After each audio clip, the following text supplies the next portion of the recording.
Hello, this is Ron Paul with your weekly update for November 14th. The global economic situation is becoming more dire every day. Approximately half of all U.S. banks have significant exposure to the debt crisis in Europe. Much more dangerous for the U.S. taxpayer is the dollar status as the reserve currency for the world and the U.S. Federal Reserve's status as the lender of last resort. As we've learned in recent disclosures, this has not only benefited companies like AIG, the auto industry, and various U.S. banks, but multiple foreign central banks as they have run into trouble. Nothing has been solved, however, by offering up the productivity of Americans as a sacrificial lamb. Greece is set to be the first domino to fall in the string of European economies at risk.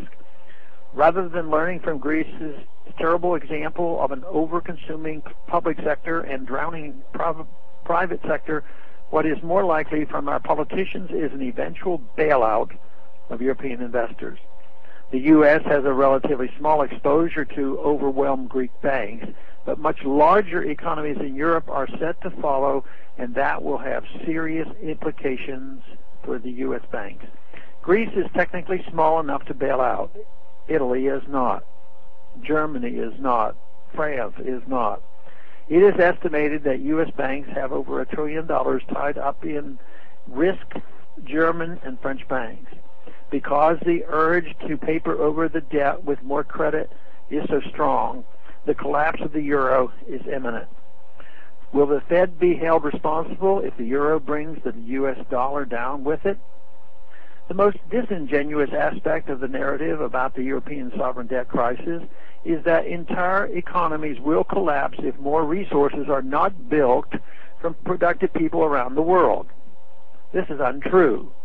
Tough times are coming for the banks, to be sure, but free people always find a way back to prosperity if the politicians leave them alone.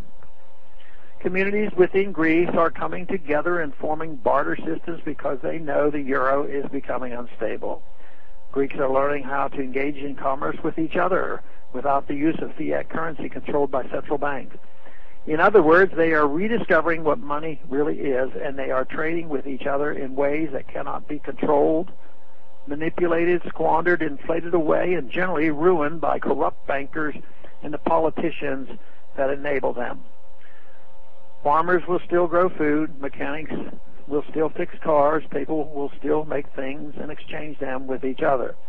No banker, no politician can stop that by destroying one medium of exchange. People will find or create another medium of exchange.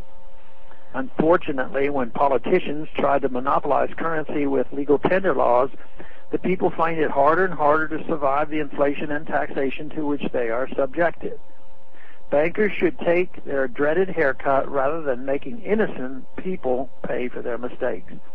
The losses should be limited and liquidated rather than perpetuated and rewarded. This is the only way we can recover. Government debt is often considered rock solid because it is backed by a government's ability to forcibly extract interest payments out of the public.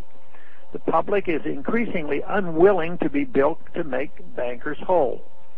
The riots and the violence in Greece should tell us something about the sustainability of the system.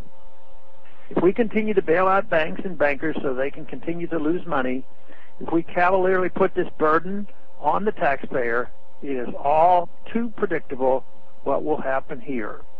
Thanks for calling this update. A new update is placed on this number, 888-322-1414, every Monday.